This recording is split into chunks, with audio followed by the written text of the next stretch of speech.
하나님 말씀은 출애굽기 37장 1절부터 29절 말씀입니다. 6절부터 9절 말씀까지를 합독하고 출애굽기 37장 1절부터 29절 말씀까지를 보도록 하겠습니다. 그러면 출애굽기 37장 6절부터 9절 말씀을 한 목소리로 합독하도록 하겠습니다. 순금으로 속죄소를 만들었으니 길이가 2규빗 반, 너비가 1규빗 반이며 금으로 그룹 둘을 속죄소 양쪽에 쳐서 만들었을 때 한 그룹은 이쪽 끝에 한 그룹은 저쪽 끝에 그 속죄소와 한 덩이로 그 양쪽에 만들었으니 그룹들이 그 날개를 높이 펴서 그 날개로 속죄소를 덮었으며 그 얼굴은 서로 대하여 속죄소를 향하였더라. 아멘. 자, 지금 속죄소에 대한 이야기를 조금 저희 보고 계신데요. 이게 지금 계속 그 성막 건축에 관련된 내용 중에서 성막 안에 있는 부속물이라고 그래야 되겠죠. 여러 중요한 그 기구를 만들고 있습니다. 오늘은 이 지성소와 성소 안에 들어가는 물품들에 대한, 다시 말하면 그 부속물들을 만드는데요. 창세기 37장 1절부터 29절이 그 내용입니다. 1절부터 9절은 이 언약궤와 이 속죄소를 같이 제작한 내용이 나오고요. 그리고 10절부터 29절은 성소에 들어가는 바로 뭐냐면 진설병상, 등잔대, 분향단과 그 부속 기구를 이렇게 제작한 내용에 대한 부분입니다. 한마디로 이 지성소와 성소 안에 두게 되는 부속물에 대한 것이기 때문에 참 중요하죠. 이 모두가 다 예수 그리스도를 예표한다는 중요한 사실은 우리가 너무나 잘 압니다. 자, 그러면 우리 1절부터 9절까지를 통해서 먼저 지성소 안에 들어가 있었던 것을 보겠습니다. 언약궤라고 하기도 하고 법궤라고 하기도 하고 증거궤라고 하기도 하는데요. 이것은 지성소에 들어가는 중요한 부속물이라고 보시면 됩니다. 그 안에는 십계명 두 돌판이라는 성물과 만나 담은 항아리라는 성물과 아론의 쌍난 지팡이라는 성물을 담았습니다. 그래서 그 위에 언약궤의 뚜껑으로 만든 것이 속죄소입니다. 속죄소는 우리가 방금 읽었듯이 그룹들이 양 끝에 서로 얼굴을 마주 대하여 보고요. 속죄소 양쪽에서 날개를 서로 높여 펴서 속죄소 전체를 이렇게 덮는 것 같은 그런 모양으로 되어졌다고 보입니다. 그래서 언약궤는 하나님의 임재를 상징하는 중요한 이렇게 부속물이라고 보시면 됩니다. 언약궤 안에 놓인 이 세 가지 성물은 광야길을 걷는 중에 이스라엘 백성들에게 주신 하나님의 은혜와 또 저들이 지은 죄를 상징하기도 하고, 또 그러면서도 하나님이 중요한 당신의 능력과 또 당신의 사랑을 표현한 부분이기도 합니다. 그리고요, 이 하나님의 그 주신 은혜와 또 하나님이 우리에게 하시고자 하는 부분들을 기억하고자 우리가 잊지 않는다면 우리는 정말 중요한 응답과 은혜를 받게 될 것입니다. 그리고 언약궤 이제 뚜껑이죠. 그게 속죄소인데 거기에 어린 양의 피가 부어질 때 율법의 저주와 또 심판으로부터 우리는 구원을 받을 수 있고 하나님을 만날 수 있습니다. 그러니까 이제 우리는 지금 영과 진리로 하나님 앞으로 나아가는 예배를 드릴 수가 있죠. 성령의 역사로 우리가 성전의 축복을 누리게 되었고요. 우리는 예수 그리스도의 피를 믿는 믿음을 통해서 하나님 앞으로 나아가 하나님을 만나고 누릴 수 있습니다. 그런 의미에서 이 속죄소, 특히 그 언약궤는 너무나 중요한 하나님의 말씀과 하나님의 은혜를 상징한다고 할 수 있겠죠. 우리 이제 10절부터 16절까지를 보겠습니다. 이제는 성소에 두는 부속물을 이제 지금부터 계속 이제 10절부터 29절까지 다룰 건데, 요 10절부터 16절은 그 중에서 진설병상, 또 아니면 떡상, 아니면 진설병 떡을 두는 상이라고 이렇게 하기도 합니다. 어쨌든 이 중요하죠, 그죠? 이 진설병상은 성소의 북편에 놓았다고 합니다. 그래서 남편에는 등잔대를 놓았다라고 보시면 됩니다. 떡상에는 12지파를 상징하는 12개의 떡을 올려놓습니다. 그래서 진설병상에는요, 부속된 기구들이 있었어요. 대접도 있었고, 숟가락도 있었고, 이렇게 붓는 병과 붓는 잔이 있었다고 봅니다. 그래서 이 진설병장에는 그 진설병상에는 한 줄에 6개씩 2줄로 떡을 진설하게 하고요. 진설된 떡은 사실 보면 구멍 뚫린 모습이 있었다고 합니다. 그리고 그 진설한 떡의 매줄 위에 정결한 유황을 두어서 화제를 삼아야 한다고 하고요. 또 이걸 안식일마다 새 것으로 이렇게 교체해야 하고요. 이렇게 올려놨다가 이제 물려낸 떡이 있잖아요. 그것은 지극히 거룩한 것이기 때문에 제사장들이 거룩한 곳인데 그게 이제 성막들이에요. 거기서 제사장들이 먹었다고 합니다. 그리고 진설병 떡상과 그 부속품이 주는 영적 교훈은 뭐가 있냐면 그 재료가 순금이잖아요.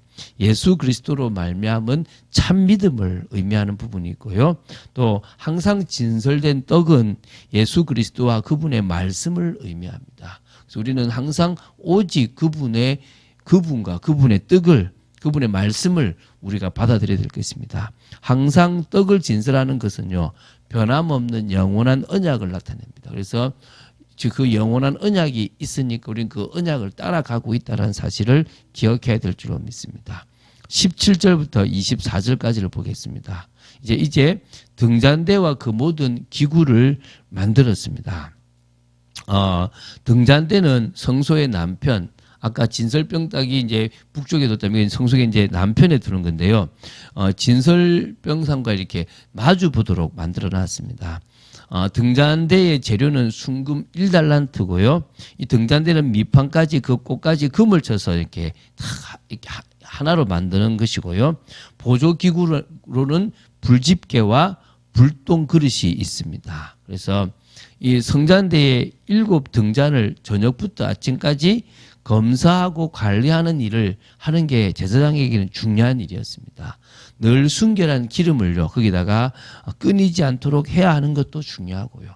이 반드시 7등불의 빛 속에서 향을 사르도록 주의를 주었습니다. 그래서 아침마다 등불을 정리할 때 향을 사르고 저녁 때 등불을 켤 때 또 향을 사르도록 해서 계속적으로 그 향과 함께 그 등을 피웠다라고 이렇게 나옵니다. 그래서 등잔대의 7등불은 이 세상의 빛이 되신 예수 그리스도를 나타냅니다. 그리고 이 등잔대의 7등불은 세상의 빛으로서 하나님의 언약과 교회의 시대적 사명을 보여주기도 합니다. 그런 의미에서 등잔대, 그래서 우리가 빛 되시다, 소금 되시다, 이런 의미들이 있지 않습니까? 그게 다 여기서 나오는 부분들이 있습니다. 우리 진설병상에 이제 사실 그 소금을 치기도 하기 때문에 그런 부분에서 이제 소금의 역할도 또 사실 있는 것도 있습니다. 우리 25절부터 29절까지를 보겠습니다. 이제 마지막으로 보게 될 게 분향할 제단이라고 합니다. 일명 분향단이라고 하기도 하는데요. 분향단은 성소에서 향을 피우는 곳이고요. 향을 피우는 것은 하나님께 제사의 진행과 제사 드리는 자들의 중심을 알려드리기 위해서 하는 의식이라고 보시면 되고요. 그들은 향의 연기가 하늘에 상달될 때 자신들의 기도도 함께 상달된다고 믿었다는 것입니다. 그래서 지성소로 들어가는 입구 쪽, 그게 분향을 두는데 속죄소의 맞은편이죠. 그러니까 휘장을 사이에 두고 저쪽에는 속죄소가 있고 이쪽에는 이게 성소에는 뭐가 있냐 그러면 바로 분향단이 있다라고 보시면 됩니다. 이 분향단에서 하나님 앞에 사르는 향은 지극히 거룩한 것이어야 되는 것은 당연한 거고요. 분향할 때 사용하는 향은 향을 만드는 법대로 딱 만들어야 됩니다. 다르게 만들면 안 되고요. 그 향을 만드는 향품은 4가지인데 소yap향이라는 게 있고요. 나감향이라는 게 있고요. 풍자향이라는 게 있고 유향이라는 게 있습니다. 그 나름대로 의미가 있는데 그까지 굳이 설명할 필요는 없고요. 향은 대대로 여호와 앞에 끊이지 않게 하도록 했고요. 향은 아침과 저녁에 바로 그 등대를 등잔을 저녁에는 켜고 아침에는 그걸 관리할 때 그때마다 향을 먼저 이렇게 피우도록 했습니다. 다른 향을 살라서도 안 되고요. 다른 데 사용해서도 안 됩니다. 번제나 소제를 드리지 말고 전지에 술을 부어서도 안 됩니다. 그 대신에 이 대속제일 때요. 1년에 하루 지성소에서 분향하고 분향단을 속죄하는 의식도 같이 하는 겁니다. 향은 오직 하나님을 위해서만 사용하도록 했던 것입니다. 자, 그러면 의미를 한번 보겠습니다.